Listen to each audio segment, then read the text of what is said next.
어제 이 조현병 환자가 탈출하는 일이 있었어요. 살인 전과가 있는 조현병 환자가. 네, 그렇습니다. 이것도 광주에서요. 치료 감호를 받고 있는 심지어 같이 정신병원에 있다가 옆에 누워있던 동료 환자라고 해야 될까요? 옆에 있던 다른 환자를 살인한 혐의로 숨지게 한 혐의로 이제 형을 선고받고 형을 다 살고 치료 감호를 받고 있는 환자예요. 지금 영상에 나오고 있는데 예, 저게 지금 탈출하는 모습인가요? 네, 그렇습니다. 여기가 병원 직원들만 이용하는 엘리베이터 앞이라고 하는데 두리번두리번 거리면서 엘리베이터가 오길 기다리는 겁니다. 그런데 폐쇄병동에서 치료를 받고 있었거든요. 폐쇄병동은 항상 문이 잠긴 채로 유지가 돼야 되는데 어느 순간 누군가가 실수로 문을 열어놨고요. 예. 그 열린 문을 틈타서 심지어 지금 환자복까지 지금 사복으로 갈아입은 겁니다. 굉장히 치밀하게. 옷까지 갈아입고 저렇게 두리번거리면서 엘리베이터를 타고 정문으로 지금 유유히 빠져나오는 모습이고요. 저렇게 지금 어떤 감시망도 없이 지금 바깥으로 나오는 모습입니다. 저게 지금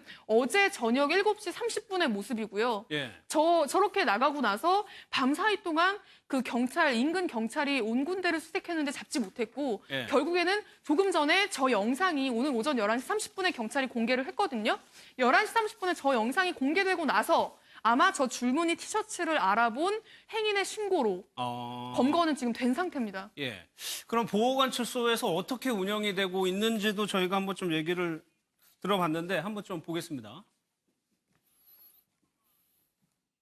잠겨 있는 게 맞습니다. 직원의 허락 없이는 못 나가죠, 전혀. 병원 측에서 직원이 있었는데 감시 부분에서 약간 미스가 난 건 이제 나온 것 같습니다. 일단 감시 서울로 이제 엘리베이터를 직원과 타도 되는데 한글로 이제 확인이 되니까 입원시켜놓고 한 달에 한 두세 번 정도 확인을 하고 필요하면 심리 치료도 하고 그렇게 하는 겁니다. 그래서 입원을 시켜놓고 주기적으로 직원이 가서 잘 되는지 확인을 하고 약을 잘 먹는지 확인하고 이렇게 관리가 된 거죠. 이거 열심히 찾고 있습니다. 직원이 현재 나가 있고요. 여수가 주어진데 상태로 봤을 때는 그런 성향까지는 보이지는 않습니다. 사람이 영악하다든가 이런 면을 보이지는 않고요. 나갈 때도 그냥 빈털털 주변에 뭐 이렇게 도움을 요청할 정도는 안 되는 인지로 알고 있습니다. 뒷부분에 이제 잡기 전에 상황을 관계자가 얘기를 하고 잡았습니다. 일단 잡았는데 이 관리하는 부분에 있어서도 여지없이 구멍이 노출된 거예요. 그러니까요. 지금 본인도 이제 인터뷰 하신 분도 그런 얘기 하지 않습니까? 예. 직원들의 미스가 생겼다고 얘기하는 걸 보면 폐쇄병동인도 불구하고 저 환자가 지금 보호관찰소에서 관리를 하고 있었음에도 불구하고 관리가 소홀한 틈을 타서 직원들이 이용하는 엘리베이터까지 나왔다는 거 아닙니까? 그러니까 폐쇄병동에서 누군가 문을 열어줘야 되는 건데 그게 관리가 제대로 안 됐기 때문에 나올 수 있는 어떤 기회를 가졌지 않겠습니까? 물론 저것도 조사를 해서 책임 소재를 밝혀야 된다고 저는 보는데 예. 보호관찰소에서 보호 관찰을 받고 있는 대상이라고 하면 경찰이나 아니면 법원 관계자나 구치소 관계자가 제대로 관리를 했어야 되는 거죠. 그게 제대로 안 됐기 때문에 결국은 이런 일이 발생하게 된 것이고 저 사람이 저렇게 유유히 나와서 직원 엘리베이터 탈 때까지 아무도 저걸 발견하지 못하고 탈출한 이후에야 발견했다고 하면 예. 저 시스템, 정신병원 안에서 보호 관찰을 받고 있는 사람들의 어떤 그 운영 시스템이나 아니면 보호 또는 감시 시스템이 허점이 있다라는 것을 명확하게 보여주는 사례라고 볼 수 있겠습니다. 그러니까 치료 감호라는 제도를 만들어 놨으면은 거기에 맞게 굉장히 관리를 철저하게 해야 일반 시민들이 불안하지 않은 거잖아요. 예, 그렇습니다. 그래서 치료감호소가 국가에서 아예 치료감호소로 설립한 것이 있고요. 예. 근데 이제 치료감호소에서 다 수용할 수가 없으니까 정신병원에 국가에서 운영하는 정신병원에 치료 감호 목적으로 병원으로 보내는군요. 예, 별도로 이렇게 하는데 아마 이 치료 감호소가 아니라 이제 치료 감호소가 아니라 그냥 일반 병원에 국가에서 운영하는 병원에 있던 상태에서 이런 일이 일어났던 것 같습니다. 그래서 치료 감호소 시설이 지금 많이 부족하다고 지금 보여집니다. 그러니까 이 사람도 지금 일반 병원에 있다가 네, 그렇습니다. 저도 사실 당연히 정부에서 법무부에서 운영하는 치료 보호 관찰소라는 어떤 건물이 있고 거기서 이제 체계적으로 마치 구치소나 교도소처럼 관리가 되는 줄 알았습니다. 네. 그런데 그런 게 아니었고요. 광주 광산구에 있는 한 민간병원의 정신병동 중에서 폐쇄적으로 운영하는 폐쇄병동에 그냥 입원을 해 있었던 거고요. 그러는 과정에서 이제 저는 그래도 문 앞에 뭔가 보안 직원이라든지 이 사람만 지켜보는 뭔가 직원이 있지 않을까라고 생각했는데 예. 그런 것도 없다고 합니다. 그러니까 병원에 있는 의료진들이 문을 잠그는 게 이 사람에 대한 감시의 전부인 거죠.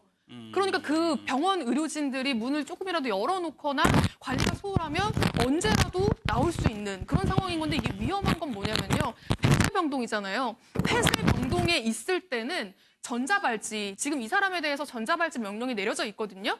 그런데 이 사람 같은 경우에는 폐쇄병동에 있었기 때문에 네. 전자발찌를 안 차도 된답니다. 아, 그 안에 들어가 있으면? 예, 폐쇄병동은 잠겨 있는 곳이기 때문에 전자발찌를 차지 않아도 된다는 거예요. 그러면 폐쇄병동에 있다는 건 일반 병동보다 위험하다는 얘기인데 그 위험한 환자들이 폐쇄병동에 있으면 전자발찌까지 차지 않는 상황이 되니까 그런 환자들이 탈출을 이번처럼 하게 된다면 예. 이번에는 뭐 이 시민의 신고로 다행히 잡혔지만 훨씬 더 위험한 상황이 지금 초래될 수 있는 겁니다. 여러 가지 좀 많은 문제를 노출시키는 사건들인 것 같습니다. 좀 대책이 좀 필요합니다. 또요. 고혈압약에서 발암 가능 물질이 검출이 돼서 지금 조금 혼란이 예상되고 있습니다. 김현 기자의 리포트 보겠습니다.